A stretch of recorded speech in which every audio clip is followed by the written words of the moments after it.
Good morning. मैं प्रीति शुक्ला, आई Montessori inter college लकड़ाबाग Barabanki से। बच्चों, इसके पहले हम लोगों ने पढ़ा था सूरदास। सूरदास के कुछ पद पढ़े थे, अब उसके आगे अगले पद पढ़ेंगे। सूरदास जी वात्सल्य रस के सम्राट माने जाते हैं। किलकत कान घुटुलहुनि आवत, मणिमय कनक नंद के आंगन, कृप पकड़ि परे धावत, कबहु निरखि हरि आप छाह को, कर सो पकड़न चाहत, किलकी हसत राजत दतिया, पुनि पुनि तिहि अवगाहत, कनक भूमि पर कर पग छाया, यह उपमा इक राजति, करि कर प्रतिपद प्रदिमन वसुधा, कमल बैठकी साजति, बाल दशा सुख निरख जसोदा, पुनि पुनि नंद बुलावती, अचरा तरले ढाकी सूर्य के, प्रभु को दूध पिलावती। यहाँ पर सूरदास जी ने श्री कृष्ण के बाल रूप का बड़ा ही मनोहारी वर्णन किया हुआ है। सूरदास जी जो बाल रूप का जो जैसा वर्णन सूरदास जी ने किया हुआ है, वैसा मनोहारी अतुलनीय वर्णन अन्य किसी कवि के द्वारा नहीं किया गया है। यहाँ पर सूरदास जी कहते हैं कि किलकत कान घुटुलहुनि आवत। श्री कृष्ण, कान का अर्थ है श्री कृष्ण से, कान्हा से। तो श्री कृष्ण जो है वो किलकारियां भरते हुए, हंसते हुए अपने घुटनों के बल में आते हैं, घुटनों के बल चलते हुए आते हैं। मणिमय कनक नंद का आंगन, जो नंद बाबा का जो आंगन है, जो स्वर्ण से निर्मित आंगन है, जिसमें अनेकों मणियां जड़ी हुई हैं, ऐसा आंगन है। बिंब पकड़े हुए धावस, उस जो आंगन है जिसमें मड़िया जड़ी हुई है, तो उसमें जो है श्री कृष्ण अपने प्रतिबिंब को, अपनी परछाई को पकड़ने के लिए दौड़ते हैं।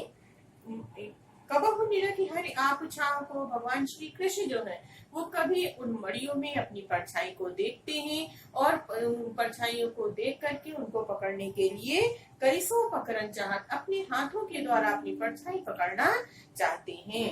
किला की हसत राजत द्वैदतिया, पुनि पुनि तिहि अवगाहत, जब वो अपनी परछाई को पकड़ना चाहते हैं तो किलकारियां भर करके हंसते हुए राजत द्वैदतिया, उनकी आंखें आगे की जो दो छोटे छोटे दांत हैं वो दिखाई देते हैं और अत्यधिक सुशोभित होते हैं। उनके आगे के दांत बड़े ही सुंदर प्रतीत होते हैं।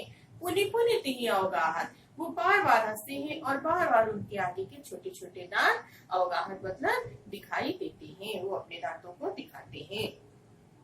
कनक भूमि पर करपग छाया, यह उपमा एक राजति, जो स्वर्ण भूमि है, नंद बाबा के द्वारा जो स्वर्ण भूमि आंगन सोने का बनवाया गया है, उस स्वर्ण भूमि में यहाँ पर कनक भूमि शब्द दिया हुआ है, क्योंकि पृथ्वी को रत्न गर्भा भी कहते हैं, पृथ्वी को स्वर्ण भूमि भी कहते हैं। पृथ्वी अनेक रत्नों की जननी मानी जाती है, इसलिए उसको रत्न गर्भा कहते हैं।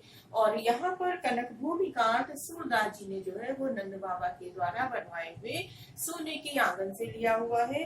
कि सूरदास जी कहते हैं कि भगवान श्री कृष्ण की वो जो हाथ और पैरों की परछाई है, जब स्वर्ण भूमि में मड़ियों में पड़ती है, तो यह उपमा एक राजत, उसको देख करके मन में ऐसी उपमा सुशोभित होती है, ऐसे उपमान जागते हैं।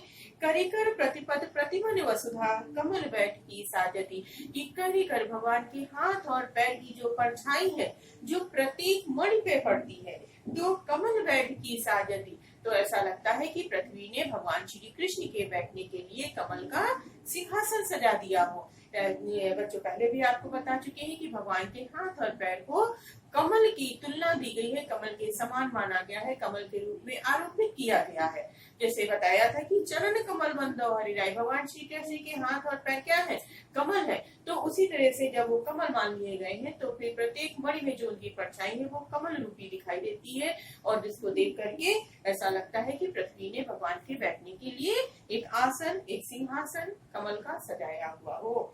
बाल दशा सुख निरखि जसोदा, पुनि पुनि नंद बुलावत, माता यशोदा जो है वो जब भगवान श्री कृष्ण के इस बाल रूप के सौंदर्य को देखती हैं, बाल रूप के इस सुख को देख करके जो आनंदित होती हैं, प्रसन्नचित होती हैं, तो वो माता यशोदा जो है वो नंद बाबा को बार बार बुलाती है और भगवान श्री कृष्ण के इस बाल रूप के को दिखाती हैं।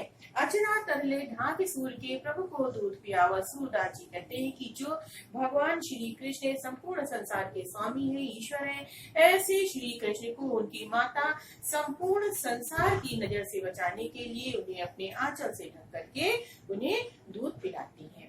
प्रकार से यहाँ पर सूरदास जी ने भगवान श्री कृष्ण के बाल रूप का बड़ा ही मनोहारी चित्रण किया हुआ है, बड़ा ही अतुलनीय वर्णन किया हुआ है। अब इसके बाद इसका काव्य सौंदर्य देखते हैं बच्चों।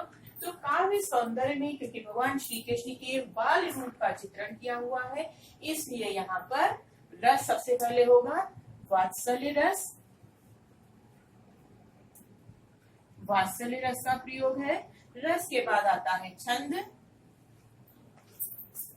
तो छंद में ये जो सूरदास जी के पद शीर्षक से हैं, तो ये गे पद हैं, ठीक है। रस छंद के बाद तीसरा नंबर अगला है अलंकार का।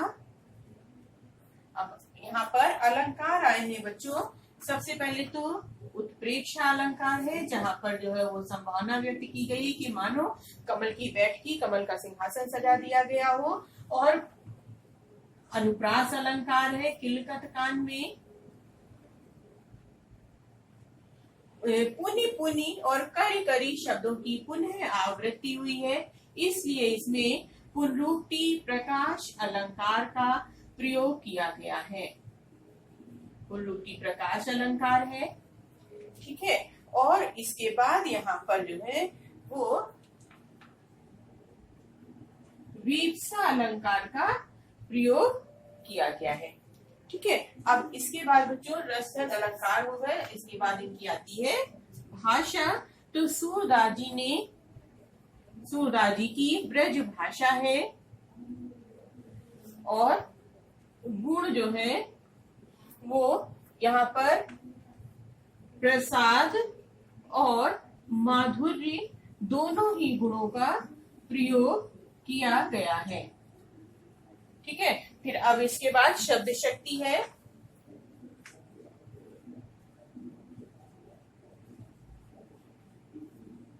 शब्द शक्ति, तो शब्द शक्ति भी प्रसाद और माधुर्य जब दोनों ही गुण हैं, तो शब्द शक्ति यहाँ पर